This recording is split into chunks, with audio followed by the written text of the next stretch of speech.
Warahmatullahi taala wabarakatuh.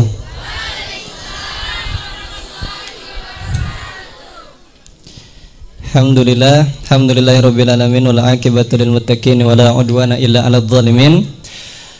Asyhadu an la ilaha illallah wahdahu la syarikalah wa asyhadu anna Muhammadan abduhu wa rasuluhu alladzi la nabiyya wa la rasula ba'da amma ba'd.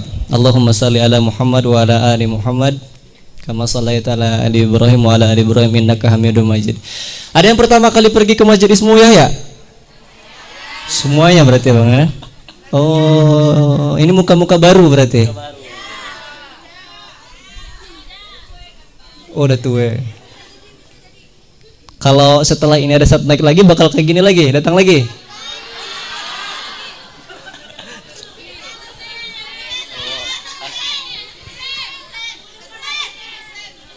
Menunggu Husen.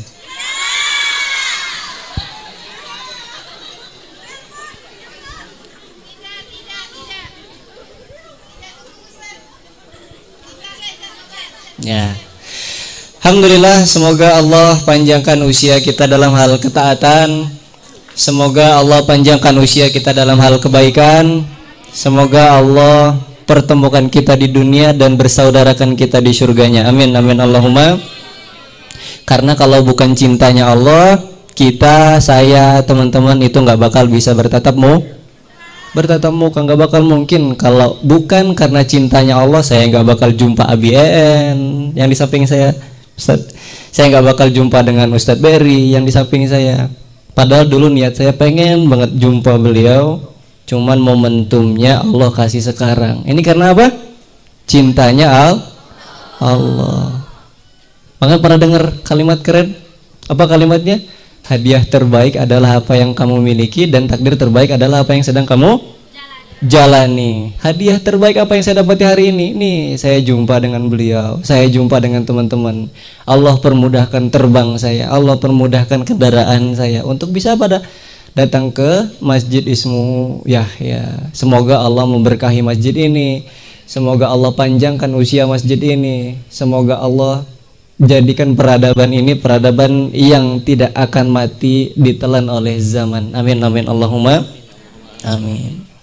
Karena doa itu teman-teman tahu bisa merubah sesuatu yang mustahil menjadi Dulu tahu peta globe dunia? Dulu kan itu bentuknya warna hijau semua, tapi kenapa sekarang warna biru? Dulu globe itu penuh sama daratan, tapi berubah menjadi perairan biru semua. Itu karena apa? Satu doa pendek yang disampaikan oleh Nabi Nuh alaihi salam. Apa doanya? Rabbi inni maglubun fangtasir. Ya Allah, aku ngaku kalah, maka tenggelamkanlah umatku. Jadi tenggelam di situ mulailah banyak air yang dulunya dunia itu per 3 daratan, isinya adalah daratan, kemudian menjadi perairan. Gara-gara doa. Makanya jangan pernah sepelekan doa. Salawat serta salam tak lupa kita curahkan kepada, saya mau berdiri atau duduk?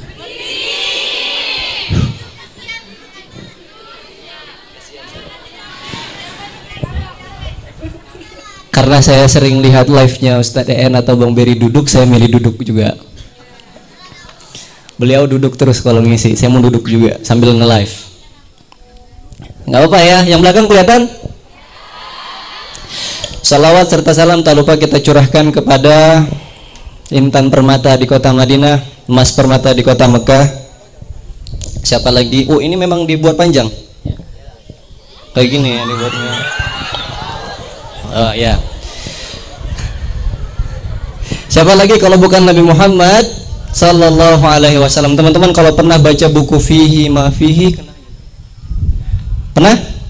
Itu kan sampai dikatakan alam semesta itu diciptakan asbabnya adalah karena ada Rasul sallallahu alaihi wasallam. Allah menciptakan laut yang dalam, Allah menciptakan samudra yang dalam, Allah menciptakan pantai yang tidak bertepi, Allah menciptakan langit yang indah, Allah menciptakan gunung yang tinggi dan kokoh, Allah menciptakan hutan yang begitu luar biasa indah. Itu karena apa? Li'annaka ya Muhammad, sebab karena Muhammad itu diciptakan.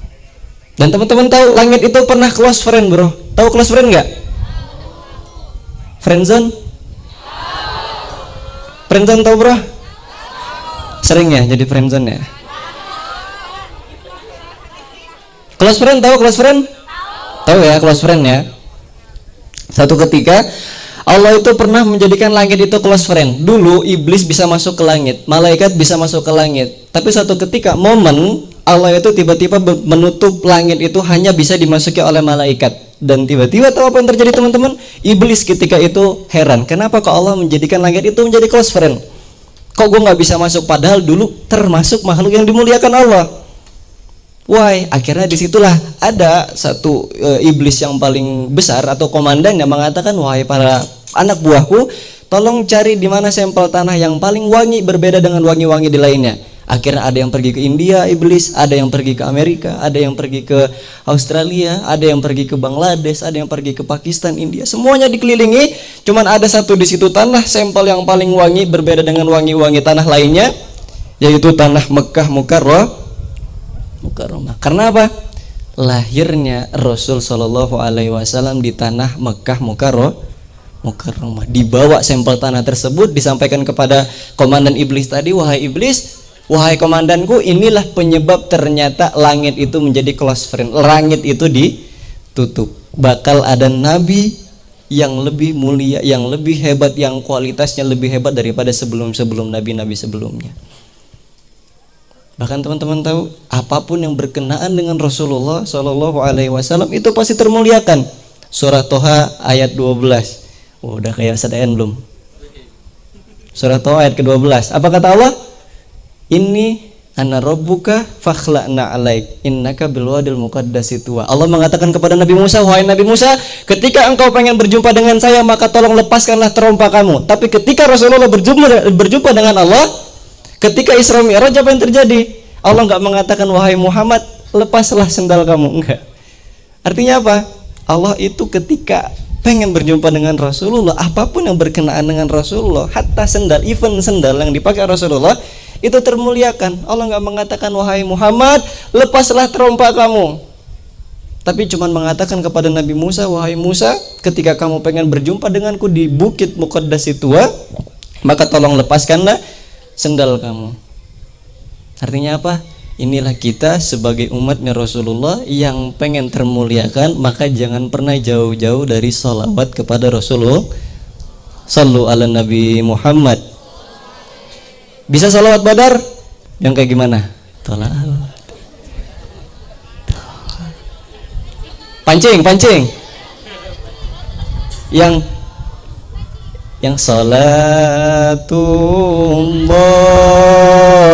salamullah ala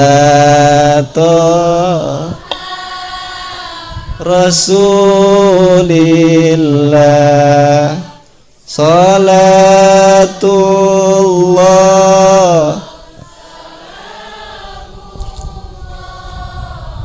ala sin.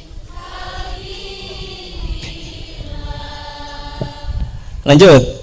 Tawassa bismillah wa bil hadi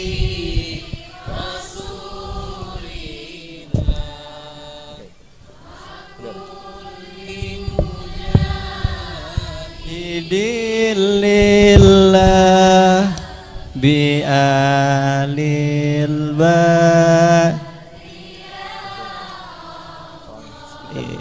Alhamdulillah.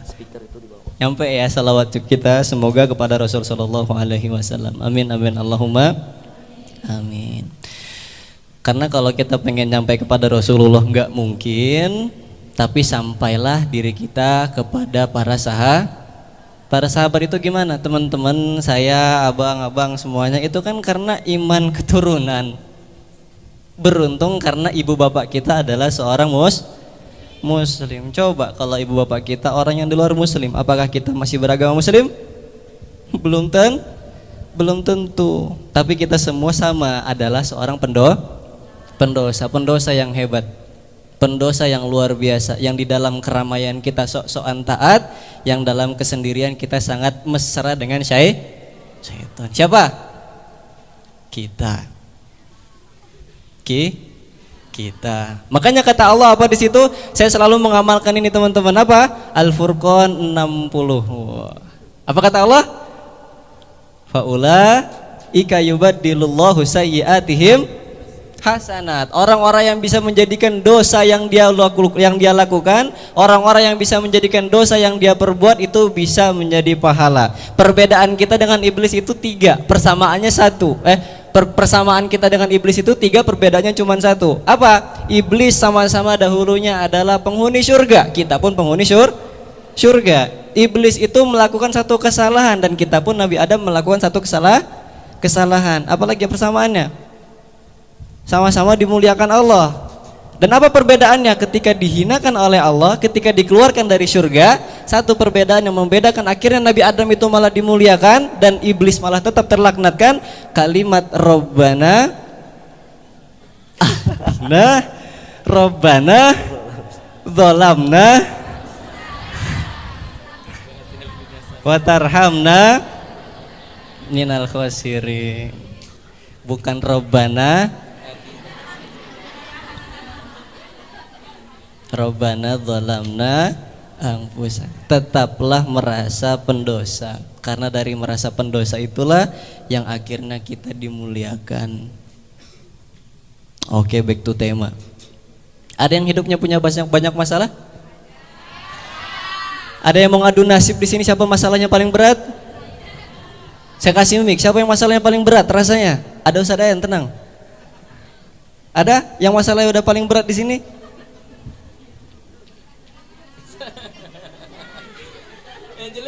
Ada yang laki-laki masalahnya udah kayak ya udahlah pengen bunuh diri gitu, ada? Udah di ujung akhirnya. Ada yang kayak gitu? Oh, ada ya. Tapi yang datang ke sini pasti punya bawa utang. Skripsi. Overthinking. Insecure. Ngapain insecure bro? Ada saingan, kita saingin. Kita itu kan adalah seorang pemenang, betul nggak? Betul, kita itu seorang pemenang. Ngapain kemudian ketika kita dilahirkan malah jadi tukang menyerah? Padahal dulu ketika kita menjadi embrio itu kan orang-orang berlomba-lomba. Samping kita ada yang berlomba, sebelah kanan kita ada yang berlomba. Tapi ketika apa yang terjadi teman-teman? Kita yang menang di garis finish, betul? Makanya kalau ada saingan kita betul. Apa ini insecure?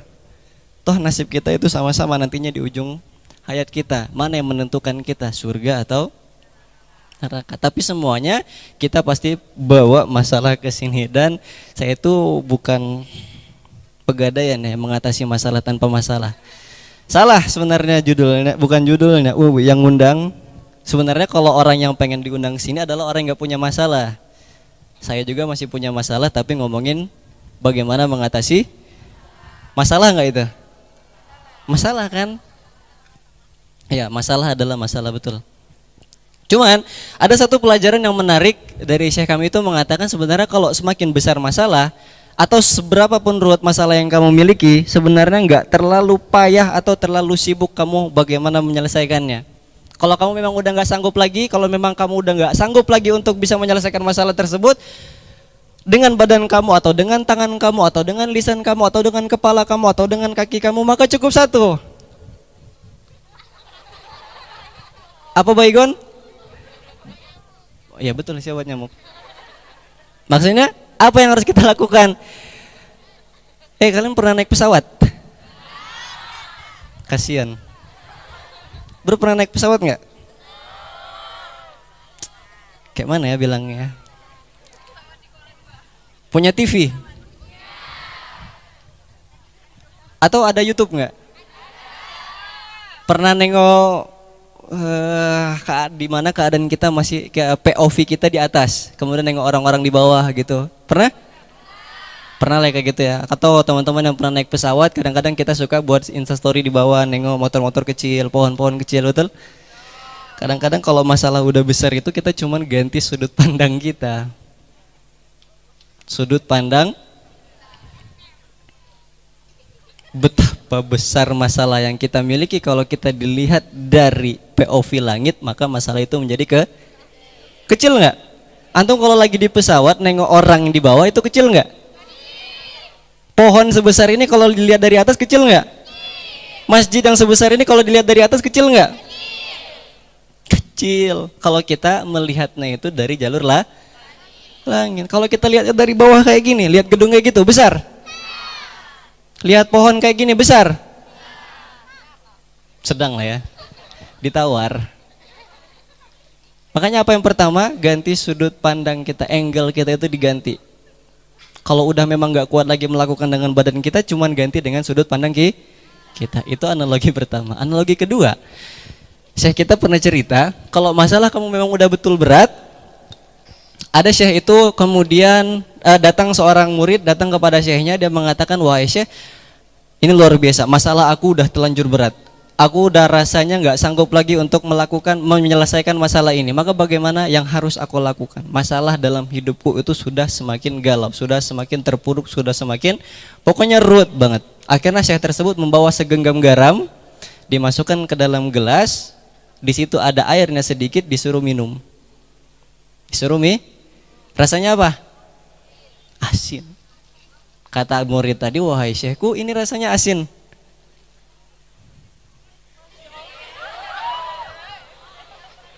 Ini ada nggak? Nggak ada ya. Ini rasanya asin. Tapi kemudian Syekh tersebut mengatakan, begitulah masalah kalau jiwa kamu itu sempit. Tapi kalau di sebelahnya itu ada danau, kemudian dituangkan gelas air dan garam tadi ke danau, kemudian diambil lagi dan diminum kembali, apa rasanya? Masih asin atau enggak? Enggak. Maka kata Syekh tersebut apa? Kalau masalah kamu berat, masalah kamu besar, maka besarkanlah juga jiwa yang kamu miliki. Kalau kamu rasa masalah kamu besar, besarkan juga jiwa kamu. Agar kamu merasakan apa? Masalah yang sedang kamu hadapi itu tidak lebih besar daripada besarnya jiwa yang kamu miliki. Itu yang kedua, analogi kedua. Analogi ketiga, kadang kita pernah mikir matahari itu indah nggak kalau dipandang? Matahari indah nggak kalau dipandang? Silau, bukan matahari tengah hari, matahari senja.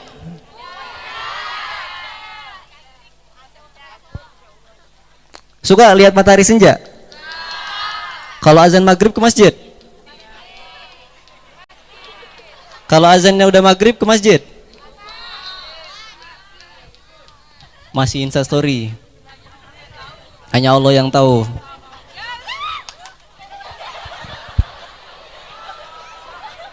Kacau. Padahal Pak, saya itu udah ganas. Apa ganas? Ganteng anak satu.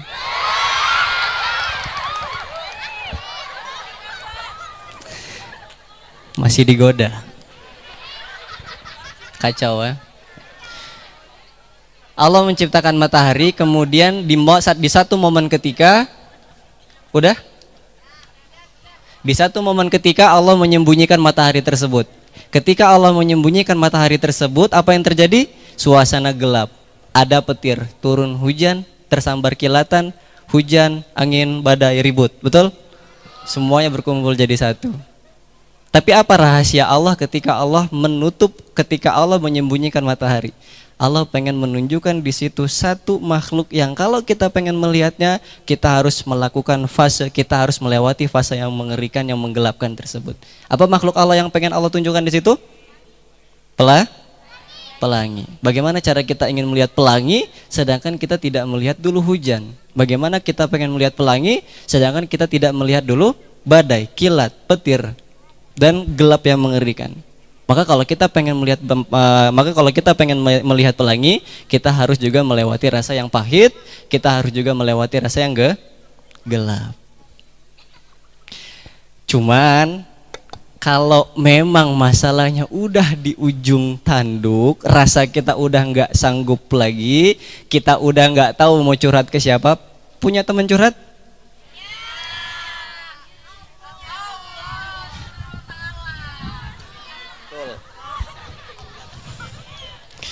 Punya teman curhat? Kalau laki-laki jarang ya. Kadang-kadang kita curhatnya di bantal, bro. Betul? Sok-sok tegar. Tiba-tiba bantal basah. Iya.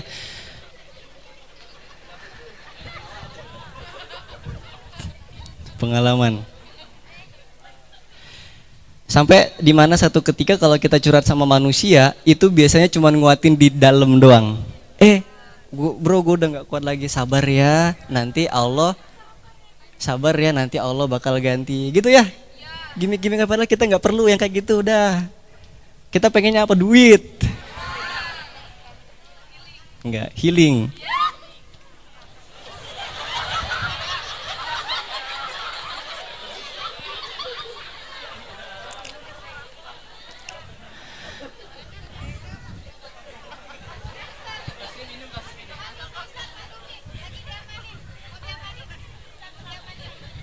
Sampai mana tadi?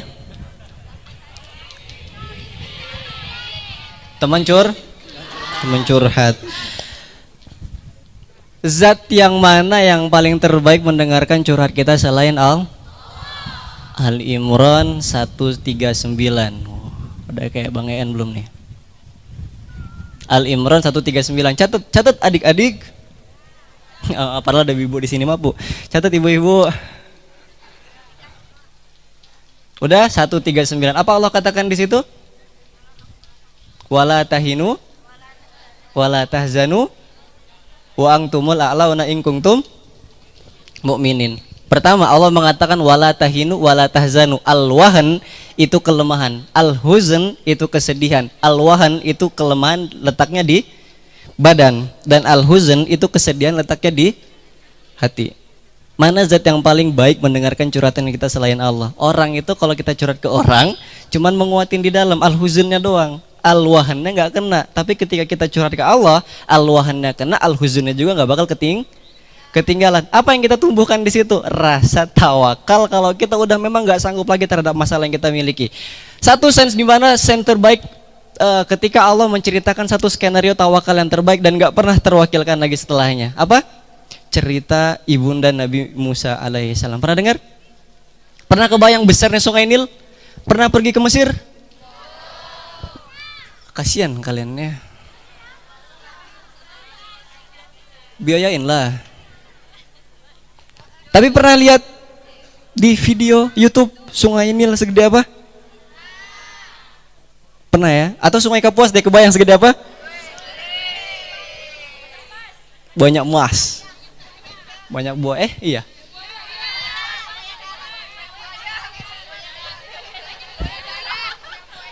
Betul Bang, Sungai Kapuas banyak buah ya?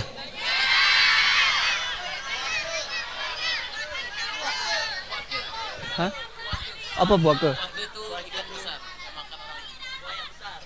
Makan orang? Mbaknya mau jadi tumbal? Canda Pak. Skenario terbaik yang Allah ciptakan tentang episode tawakal cuman dipegang sama ibunda Nabi Musa alaihi salam. Maka ketika itu Fir'aun memerintahkan karena bakal tahu ada nabi yang bakal hidup di zamannya, semua bayi di zaman itu bakal dibunuh. Tahu ya? Setelah itu apa yang terjadi? Terdengarlah oleh ibunda Nabi Musa alaihi salam. Ini gimana nih wahai Abi, bilang ke abinya, ini gimana anak kita baru lahir, anak kita masih bayi, bagaimana cara kita menyelamatkan anak ini? Itu masalah bukan? Masalah yang pertama anaknya bakal dibunuh, kemudian apa? Tawakal, dia cerita kepada abinya dan abinya menyarankan, wahai istriku, bagaimana kemudian kalau kita menghanyutkan bayi kita yang mungil ini ke sungai Nil. Sungai Nil itu besar, luar biasa besar banget, bukan hanya panjang cuman juga besar. Keraguan, kehancuran hati seorang ibu adalah ketika memisahkan dirinya dengan buah hati yang dia lahir. Kalian mau belum ngerasain, bro, kan belum ganas. Canas, cantik anak satu. Belum kan? Tapi betul bro, rasa ketika ibu itu dipisahkan dengan anaknya itu another level of pain bro. Betul nggak? Grammarnya betul nggak? Betul ya. Satu ketika ibunya tadi mengatakan ya udahlah kalau memang ikhtiar terbaik kita adalah ketika kita menghanyutkan anak kita, kita tutup dengan akar, kita hanyutkan di Sungai Nil. Itu ikhtiar setelah dia menyelesaikan masalah yang pertama. Yang kedua, iyyaka na'budu wa iyyaka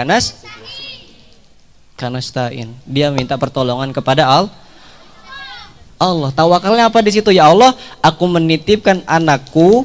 Lihat kalimatnya, ya Allah, aku titipkan anakku, tolong jumpakanlah lagi aku dengan anakku. Setelah itu apa yang terjadi? Nabi Musa kecil dihanyutkan. Sampai kemudian Nabi Musa itu nggak melewati sungai yang harusnya dilewati air yang banyak, tapi apa? Dia berbelok dan ternyata beloknya sungai itu menunjukkan kepada tempat mandinya Asyah binti Muzahidin. Bapak siapa Muzahidin? Bapak kok Muzahidin namanya? Bapak kok? Tak bro. Asyah bin Muzahim.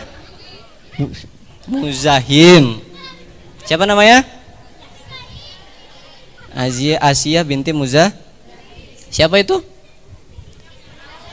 Istrinya Fir'aun. Maka satu ketika dia mandi dan terlihat di situ ada satu yang mengambang, kemudian di situ diambil dan ternyata di dalamnya adalah Nabi Musa yang kecil. Dibawalah di situ, ternyata Asyah binti Muzahim jatuh hati pengen merawat Nabi Musa alaihissalam yang kecil. Dikatakanlah kepada suaminya, Bang Fir. Coba siapa nama Fir'aun? Tahu nggak lu pada? Siapa? Bang Un. Iya, suka-suka kalian Bang Un. Kayak gitu kan sama istrinya Bang Un. Enggak keren Bang Fir. Bang Un.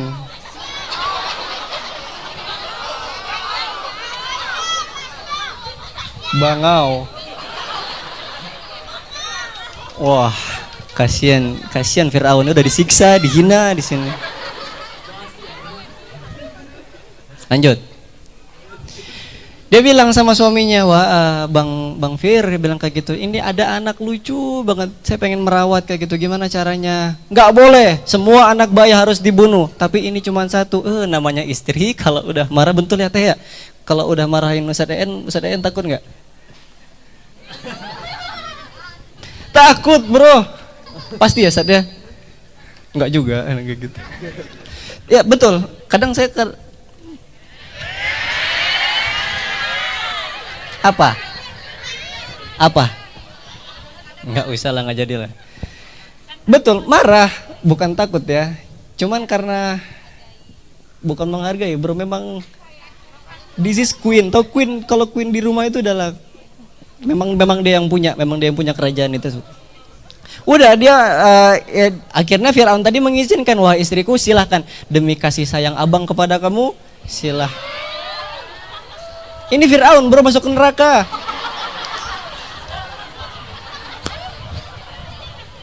Wah sakit.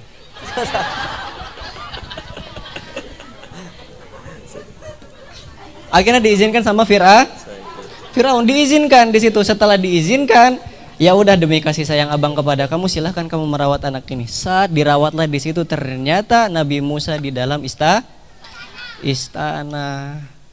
Sampai satu momen di mana Nabi Musa itu merasa kehausan, diberikanlah di situ asinya Asyah binti Muzahim, dan ternyata ditolak. Akhirnya dibuat sayembara sebesar-besarnya. Siapa saja yang bisa mengasihkan Musa, maka dia bisa mendapatkan satu hadiah yang luar biasa dan dia bisa berkunjung kapanpun dan di jam kapanpun dia berkunjung ke istana. Akhirnya seluruh wanita di Babilonia ketika itu beramai-ramai pengen ikuti sayembara menyusui Nabi Musa waktu kecil. Dan ternyata apa yang terjadi teman-teman? Skenario Allah menulis skenario terbaik dan Allah tidak pernah gagal dalam menciptakan takdir. Semua wanita yang ketika pengen menyusui Nabi Musa itu ditolak. Nabi Musa selalu menutup mulutnya, tutup mulutnya. ASI yang ini ditutup mulutnya, ada ASI yang ditutup mulutnya. Sampai satu di mana ketika Nabi Musa alaihissalam mendapatkan ASI yang pengen dia asihi, yaitu ibunya tawakal dengan skenario terbaik ketika seorang ibu melepaskan anaknya dengan tangisan yang luar biasa, dihanyutkan anaknya ke Nil dan dimasukkan anak itu ke dalam istana. Allah jaga Nabi Musa dan Allah kembalikan lagi Nabi Musa ke pangkuan ibunya.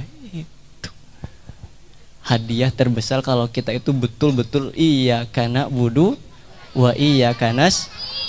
Tawakal itu setengah dari agama, brother.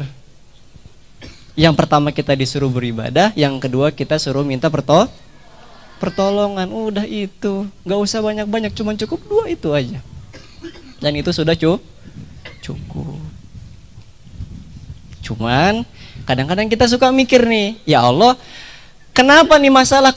Kan saya sudah saya sudah tawakal, saya sudah istighfar, saya sudah bersyukur. Yang katanya kalau kita tahu, kalau kita bersyukur maka Allah bakal tambah syukur kita. Kalau kita bersyukur atas nikmat Allah, maka Allah akan tambahkan nikmat kita maka Allah akan memberikan nikmat kepada kita, betul kan? Bakal Allah tambah. Cuman kenapa ketika kita sudah bersyukur, Allah nggak tambah nih nikmat kita kepada kita? Kata Ibnu Abbas, ketika Allah menurunkan 3 ayat yang berkenaan dengan amalan, maka amalan itu adalah perangkai. Dan kalau kita pengen mendapatkan khasiat dari amalan tersebut, maka kita harus menjalankan amalan perangkainya. Nyambung? Butek ya? Tapi nyambung gak? Gini, kata Ibnu Abbas, Allah menurunkan 3 ayat yang berkenaan dengan amalan. Amalan tersebut adalah rangkaian. Kalau kita pengen mendapatkan khasiat dari amalan tersebut, kita harus menjalankan amalan rangkaiannya. Nyambung ya? Jadi kalau kita pengen mendapatkan pohon, kayak gini deh. Aduh, kalian gimana sih? Ini pohon. Lihat teman-teman, itu pohon. Amalannya itu daun. Ketika kita pengen mendapatkan daun tersebut, kita harus melakukan amalan rangkaiannya, yaitu berupa batang dan nyambung. Mantap. Apa? Pertama, atiullah wa atiur Rasul. Kalau kita pengen taat sama Allah, maka kita harus taat kepada Rasul. Itu satu kesatuan yang nggak boleh dipisahkan. Pertama. Yang kedua, iqamus shalah wa itaiz zakat. Kita sholat, kemudian setelah sholat kita harus berzakat. Yang ketiga, kalau kita bersyukur kepada Allah, maka amalan rangkaiannya apa? Kita bersyukur kepada orang tua. Kadang-kadang kan ini yang kita sepelekan. Kita udah bersyukur sama Allah, tapi orang tua kita sakitin. Gimana ceritanya Allah bakal memberikan nikmat kepada kita, sedangkan amalan perangkainya kita sakiti. Kadang kita nggak sadar, teman-teman. Kita nggak sadar. Ya Allah, kan gue udah bersyukur nih. Kok nggak dapet nikmat cashback daripada nikmat yang telah aku syukurkan? Karena kita nggak melakukan amalan rangkaian. Kalau kita pengen bersyukur kepada Allah, maka kita harus bersyukur kepada kedua orang tuh. Ada satu amalan yang saya dapat dari Abiman, ayah Papaman atau Kiai Haji Lukman, dan beliau dapat ini dari Habib Anis. Kata beliau apa? Ada yang orang tuanya masih ada di sini? Salah pertanyaan. Ada yang orang tuanya udah nggak ada di sini? Yatim.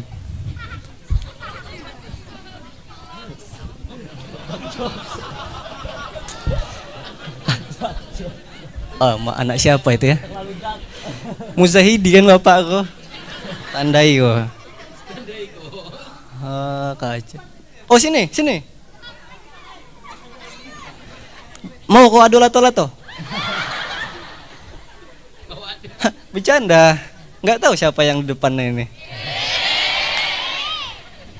Hadiah motor nih, bro.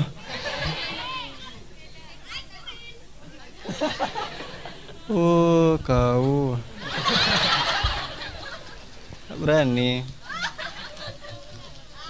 Sampai mana tadi?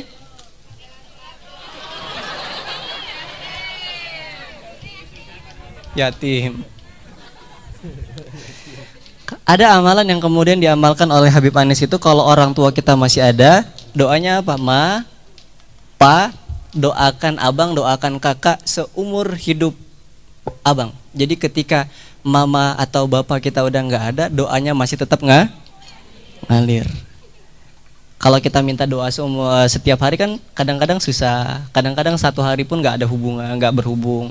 Cuman apa doanya di situ? Ma, pa, tolong doakan abang dan kakak untuk kebaikan di seumur hidup abang atau di seumur hidup kakak, sepanjang hidup kakak, sepanjang hidup abang. Itu kunci dari Habib Anis yang udah saya amalin. Kadang-kadang kan kita kayak gitu bro, nggak melakukan amalan spesial tapi mendapatkan kebaikan. Pernah kayak gitu? Pernah. Itu karena apa? Doa ibu kita, tahajud ibu kita, tahajud bapak kita yang kita nggak sadar. Itu atmosfer yang mereka tuangkan ke langit dan akhirnya mendapatkan cashbacknya kepada kita. Kita nggak sadar. Sesimpel itu. Sesimpel itu kalau kita pengen bersyukur sama Allah, maka amalan rangkaiannya apa? Kita bersyukur dulu kepada kedua orang tua kita. Itu kunci dari Ibnu Abbas. Kemudian apa teman-teman di sini? Kadang Allah itu pengen memberikan hadiah cashback setelah kita bersyukur, tapi kadang-kadang kita sedang tidak ada di rumah. Tahu perempuan aplikasi yang mengerikan akhir-akhir ini apa? TikTok. Salah. Tahu jin oren? Setan oren tahu? Aisyah itu keranjang Shopee. Pernah suka nggak sih? Ada aplikasi Shopee? Ada. Pasti dong, gak usah ditanya. Apalagi perempuan ya, dapat momen-momen Shopee kayak gitu. Shopee itu kan kayak gimana? Suka masukin keranjang, suka masukin keranjang, suka lucu masukin keranjang. Sebenarnya kalau suka lucu itu kan perlu cuman diketawain, nggak perlu dibeli. Cuman karena perempuan, wataknya perempuan, suka lucu masukin keranjang. Ya. Setelah itu apa? Belum di check out, tiba-tiba ditengok 2 juta. Pernah kayak gitu? Ternyata bukan istri saya aja. Nanti ya, tabungannya dulu. Nanti kalau udah nikah baru dikasih, ini tabungannya udah banyak nih keranjangnya, tolong check outin gitu. Itu Aisyah bro. Jadi sebelum nikah dia nabung keranjang. Waktu kita nikah ya Allah, check out. Di hari pernikahan itu kita check out. Mantap. Perempuan, woman. Tahu skenario tentang masalah Shopee? Kadang-kadang kan Shopee kan kayak gimana? Suka masukin keranjang, suka masukin keranjang, suka like masukin keranjang, gitu kan ya? Dan itu kalau kita udah tahu skenario masalah Shopee, maka begitu juga dengan skenario kita kalau kita itu berhadapan dengan Allah. Gimana? Kadang-kadang katakanlah kita suka itu dengan analogi doa. Kadang-kadang kita doa, ya Allah pengen deh jadi Kak Aisyah. Enggak, canda. Ya Allah pengen punya motor Astrea. Ya Allah pengen punya Aerox. Temen gue udah nendang pintu dapat motor Aerox. Kok kita nggak dapet? Ada yang kayak gitu bro? Ada teman gue kayak gitu, nendang pintu dapat motor Aerox. Ya Allah, ini udah pengen motor Aerox, pengen motor KLX, pengen motor ini. Kadang-kadang kita kayak gitu kan kalau doa, iseng aja. Lisan kita berdoa, ya Allah pengen punya rumah. Ya Allah pengen deh punya apa. Kayak gitu ya. Sama kayak kita kalau lagi di Shopee, ya Allah ini bagus nih, lucu nih, masukin keranjang. Kadang-kadang kita ada doa nih, ya Allah pengen ini, pengen itu. Itu udah sebenarnya masuk ke dalam keranjang. Sebagaimana analogi kita kalau kita belanja di Shopee. Maka bagaimana cara barang tersebut dipaketkan kepada kita? Kita harus membayar. Saya suka Shopee. Saya suka topi. Kita suka topi nih. Maka bagaimana topi ini nyampe ke rumah saya kalau kita nggak bayar? Nyampe nggak? Kita udah doa sama Allah, ya Allah pengen ini, pengen itu. Kalau kita belum bayar, maka barangnya diantar atau enggak? Mantap, COD, clash or duel, betul? Berantem kalian di rumah. COD betul sih, iya juga sih. Enggak lah, salah. Sama aja, tetap harus bayar kan? COD. Udah, kemudian apa yang terjadi kalau barang tersebut pengen dipaketkan, barang tersebut pengen di packaging, barang tersebut pengen diantar ke rumah kita oleh kurir, barang tersebut pengen doa kita tersebut pengen diantar oleh malaikat ke rumah kita, maka kita harus apa? Kita membayar apa yang kita harapkan. Kita membayar keranjang kita yang kita miliki. Kita membayar harapan yang kita langitkan. Bagaimana cara kita membayar? Kadang-kadang kita itu suka lupa untuk bersedekah untuk diri kita. Susah banget sedekah. Tapi teman-teman tahu, betul ya, saya tuh memang kalau lagi nggak ada apa-apa, ini semoga bukan bentuk kesombongan, salah satu amalan yang nggak pernah saya tinggalkan adalah sholat duha. Semoga bukan kesombongan, cuman sombong sih sedikit. Ya, cuman amalan yang nggak pernah saya tinggalkan adalah sholat duha. Karena apa? Satu hari itu kata Rasulullah kita dianjurkan jangan pernah luput atau jangan pernah enggak untuk bersedekah. Bagaimanapun cara kita, persendian kita itu setiap harinya minta untuk disedekahkan. Maka sebisa mungkin saya itu sholat duha. Atau teman-teman kalau punya rezeki yang lebih, gunakanlah duit teman-teman atau uang teman-teman untuk membayar keranjang yang teman-teman harapkan. Membayar sedekah dengan jangan senyum. Pernah nggak dengar istilah orang kaya dari senyumnya? Bro, gue udah kaya nih gara-gara apa? Senyum. Tahu balasan dari senyum apa? Saya kasih contoh. Apa senyum? Apa balasan dari senyum? Senyum dari saudara kita. Nggak ada orang kaya dari senyum. Bro, gue udah kaya, udah punya Alphard gara-gara apa? Senyum. Wallahu alam ya, mungkin kalau ada yang jual senyumnya bisa aja. Tapi nggak ada. Apa yang kita harus bayarkan di situ untuk membayar barang kita diantar ke rumah kita? Kita harus membayar dengan sedekah dari apapun yang kita miliki. Dan hebatnya teman-teman, Allah itu ketika melabeli nominal harga yang ada di pasarnya, itu nggak harus sesuai kita bayar sebagaimana nominal yang tertera di situ. Contoh haulak masalan. Saya kasih contoh. Biaya umroh berapa? 30 juta. Apakah Allah harus kita bayar dengan 30 juta? Ya Allah, nih aku ada 30.000. Tolong titip ya Allah, semoga dengan 30.000 ini menjadi wasilah aku untuk bisa pergi umur. Cukup. Udah kayak gitu aja. Setiap hari terus kayak gitu sampai kita itu betul-betul dibayar cashback oleh Allah. Nggak perlu kita membayar 30 juta, 30.000 cukup nih. Kemana? Ke travel kena marah. Kena marah serius. Kalian bawa 30.000, nih 30.000 buat apa umroh? Kena pukul. Kemana masukinnya? Baitul Mal apa? Pondok digital. Betul sekali, pondok apa? Pondok digital. Baitul Mal pondok digital. Endorse. Enggak. Itu kalau kita punya duit tabungin, kemudian apa? Kita infakkan, kita sedekahkan. Bahkan kita pernah tahu, kita pernah dengar Syekh Ali Jaber itu selalu mengamalkan apa? Sedekah subuh, rajin 5.000, 2.000, 3.000. Kalau memang kita nggak punya apa-apa, ya Allah, saya udah nggak punya apa-apa, untuk makan pun saya bingung, makan pun saya harus bakar batu atau makan apa, rebus air, ada yang kayak gitu? Apa yang harus saya lakukan? Tadi balik lagi ke sedekah yang paling ringan yang harus kita jalankan. Apa? Senyum. Bagus. Salat duha. Jangan senyum mah gampang, bro. Kalau senyum bisa masuk surga, saya pengen orang paling pertama masuk surga gara-gara senyum. Tapi insya Allah sih, kalau memang senyum kita bisa mengantarkan kepada surga, insya Allah senyum saya dan teman-teman bisa memasukkan kita ke dalam surga. Senyum dulu dong. Dikira lucu. Oke teman-teman, terakhir. Oh, kecepatan. Belum ya. Maka kalau kemudian ketika kita barang itu sudah di packaging, katakanlah kita sudah diantar, kita sudah membayar. Ya Allah, ini saya sudah membayar ini. Ya Allah, saya sudah ini, saya sudah itu. Tapi kenapa barang yang saya pengenin itu belum sampai kepada rumah? Pernah kayak gitu? Pernah kita ngerasa kayak gitu? Ini sama kayak analogi kalau kita beli Shopee, kurirnya udah datang ke rumah, tapi kita lagi nggak ada di rumah. Kemudian apa? Malaikat tersebut ketika membawa barang yang kita bawa, katakanlah ini ada hadiah umroh untuk si fulan, ini ada hadiah untuk si fulana.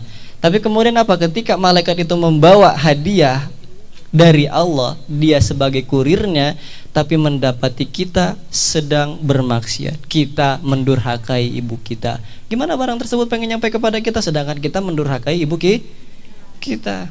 Kita pengen minta kekayaan, ya Allah saya pengen kaya. Itu barang udah di packaging, barang udah diantar sama malaikat. Tapi ketika pengen diantar kepada kita, posisinya kita sedang apa? Makan risol. Wah kacau. Riba.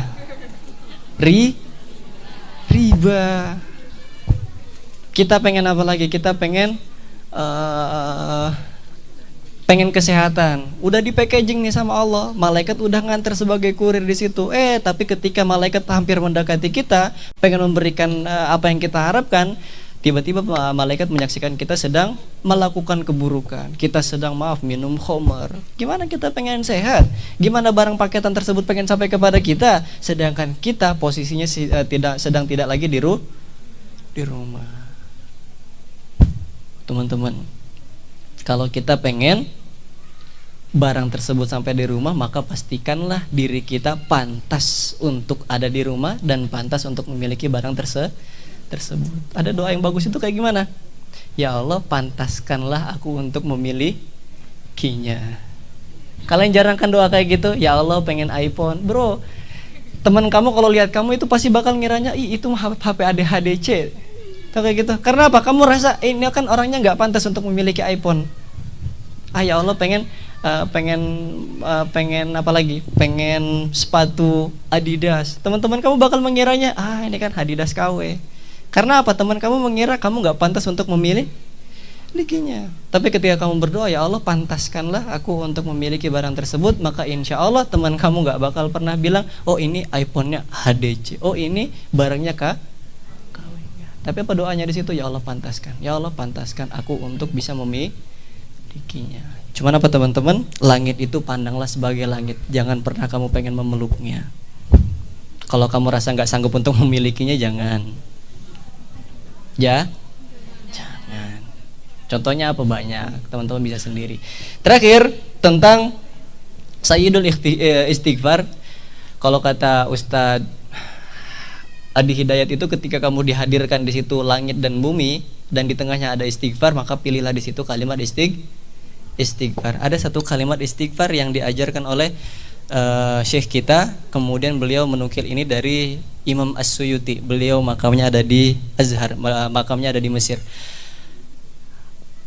Siapa yang membaca istighfar ini, maka fa'aksiru malaha, akan diperbanyakkan rezekinya, akan diperbanyakkan hartanya, akan kemudian fawasi'u rizquha, akan diperbanyak juga, akan diluaskan juga rezekinya, dan yang terakhir akan dimudahkan dalam segala hidupnya. Mau? Ikutin setelah saya. Astagfirullahaladzim alladzi la ilaha illa huwal hayyul qayyum badi'us samawati wal ardi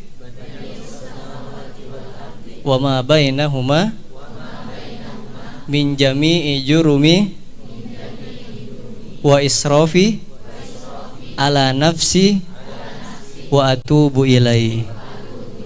Hafal?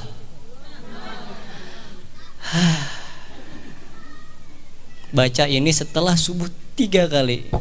Maka kita, kata Imam As-Suyuti, kata Syekh kami, akan dipermudah dalam dia mengambil ilmu, akan diperbanyak rezekinya, akan diperluas juga hartanya.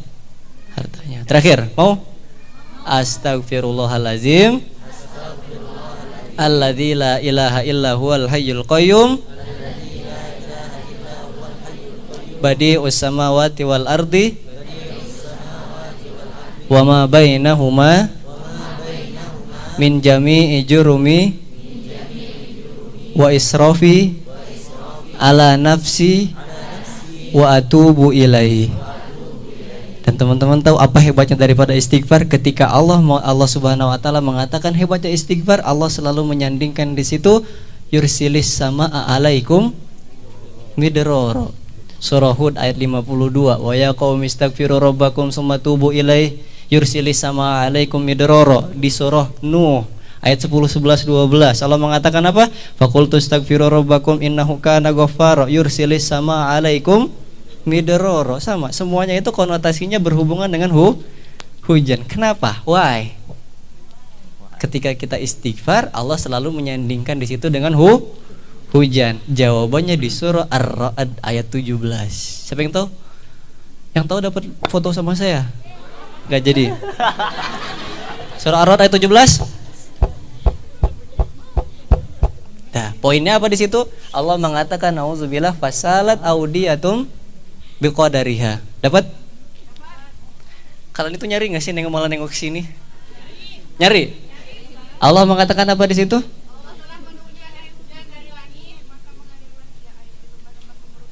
Maka mengalirlah hujan tersebut kepada aliran air sesuai dengan kadar lembah-lembahnya. Betul? Betul? Surah Ar-Ra'd ayat 17. Fasalat audiyatum biqadariha. Ini poinnya apa teman-teman? Ketika kita beristighfar, Allah selalu mengatakan turun hujan dari langit, turun hujan dari langit. Dan poin terakhir Allah mengatakan di surah Ar-Ra'd ayat 17, fasalat audiyatum biqadariha. Ketika hujan itu turun airnya, dia bakal mengalir ke sungai sesuai dengan debit lembah air tersebut. Pertanyaan kita kadang, kenapa rezeki yang Allah turunkan kepada kita itu selalu kecil, selalu dikit, debitnya selalu aja segitu-segitu aja? Karena kita tidak memperbesarkan debit air hujan yang kita miliki. Gimana cara kita memperbesar debit air hujan yang kita miliki yang Allah turunkan kepada kita? Perbesar juga wadah, perbesar juga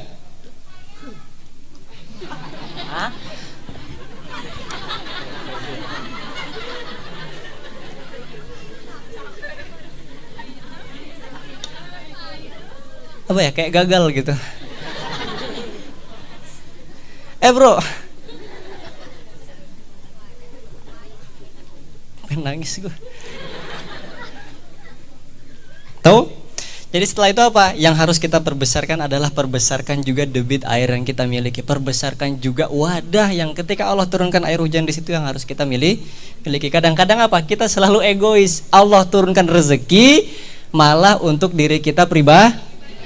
Wajar Allah turunin kecil, wajar Allah turunin segitu-segitu aja, karena yang Allah turunin sesuai dengan kadar yang kita miliki. Kalau wadahnya sesuai gelas, ya udah hanya untuk diri kamu sendiri, ya udah Allah turunin segitu. Tapi ketika Allah turuninnya untuk orang banyak, kamu debitnya kamu besarkan ini untuk orang banyak, untuk kemaslahatan umat, untuk ini, untuk itu, untuk ini, untuk itu.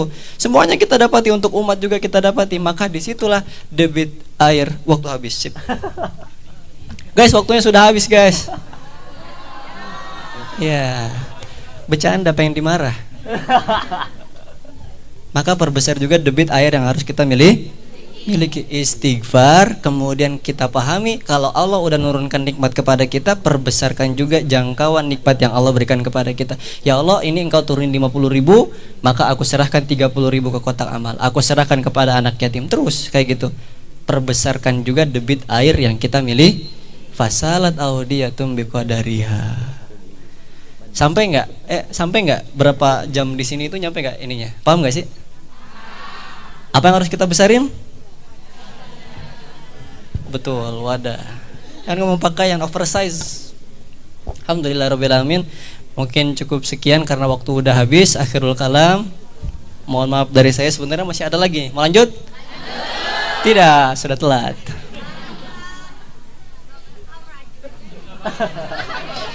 Merajuk lah, kau apa hubungannya sama aku? Dikiranya takut. Merajuk. Abang kau nih? Bukan kan? Oh om.